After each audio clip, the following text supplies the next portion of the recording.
A gente sabe que também a bandeira LGBT é uma que você defende, né? Você fala disso muito abertamente. A gente queria saber um pouquinho da tua opinião, ou o que você acha que é importante hoje nesse meio que a gente vive, onde assim as pessoas têm mais coragem para falar sobre, mas ainda enfrentam muita resistência, né? Ainda enfrentam muito preconceito, para que tudo que elas fazem continue alcançando pessoas. E não só quando a gente fala de LGBT, mas quando a gente fala também de pessoas que vêm da periferia. Quando a gente fala de ensino público, muitas pessoas vêm da periferia, a maioria se bobear, né? Como é que a gente pode conseguir, você agora estando num lugar assim, digamos assim, privilegiado, né? E que pode falar um pouco por essas pessoas, você estudou aqui na ETEC, você sabe um pouco dessa realidade, né?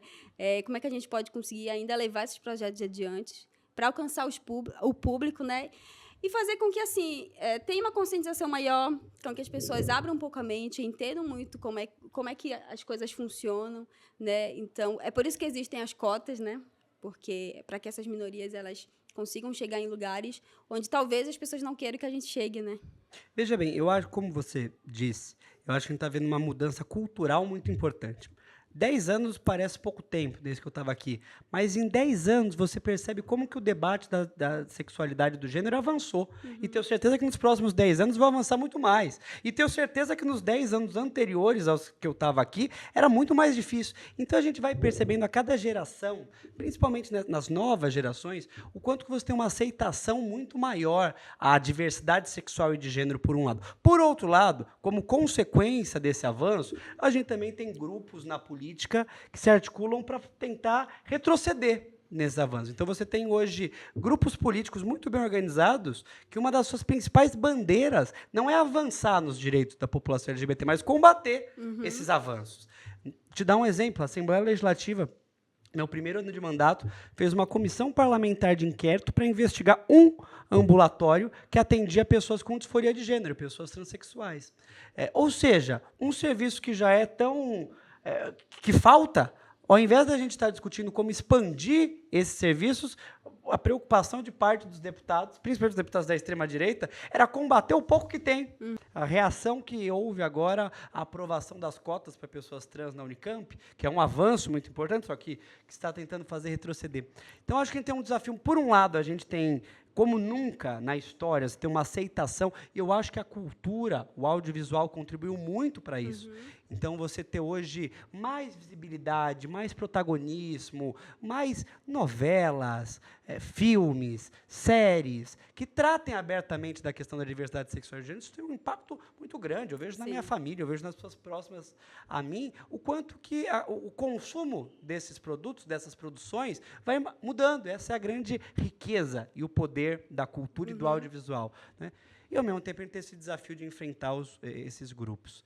Eu digo que o primeiro desafio que a gente tem para a população LGBT é manter ela viva. Tá. Porque se hoje a gente tem uma realidade em que a população LGBT está mais vulnerável à violência, em primeiro lugar, você tem que garantir que as pessoas estejam vivas. Em segundo lugar, as pessoas estando vivas, tem que garantir que elas tenham as condições para que elas possam viver, então que você tenha saúde, que você tenha emprego. E, em terceiro lugar, as pessoas estando vivas e com condições de viver, você tem que garantir oportunidades iguais. Eu sei que é muito triste, a gente já deveria estar, não precisaria ter que percorrer todo esse percurso básico, né? Mas, em primeiro lugar, você tem que ter uma política de segurança pública para manter as pessoas LGBTs vivas, porque se você é expulso de casa, se você é assassinado, se você sofre com a violência, você não pode ocupar uma vaga no mercado de trabalho, você não pode exercer outros direitos seus.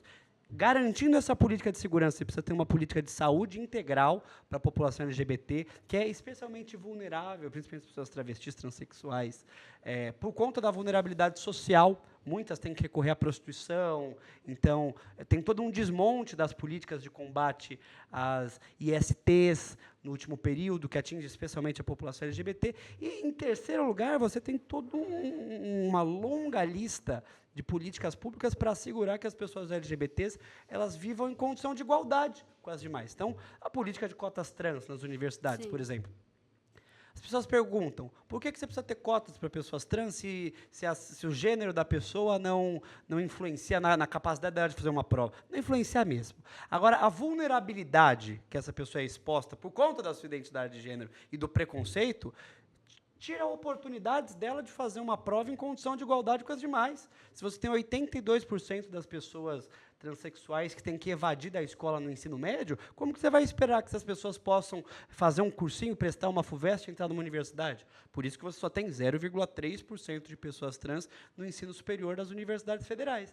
Então, são políticas para você equilibrar situações de desigualdade. Se você tem uma desigualdade que impede essas pessoas de entrar na universidade, você tem que ter uma ação afirmativa. Se tem uma desigualdade que tira essas pessoas do mercado de trabalho formal, você precisa ter política de emprego. E assim por diante. No audiovisual, você tem que ter políticas de incentivo para produções voltadas para esse público. E assim por diante. Então, acho que o primeiro desafio é que as pessoas estejam vivas, estando vivas, que elas tenham condição de viver bem, e vivendo bem, que elas tenham condição de viver em igualdade de oportunidades e direitos com todas as demais. Não é pedir muito, né?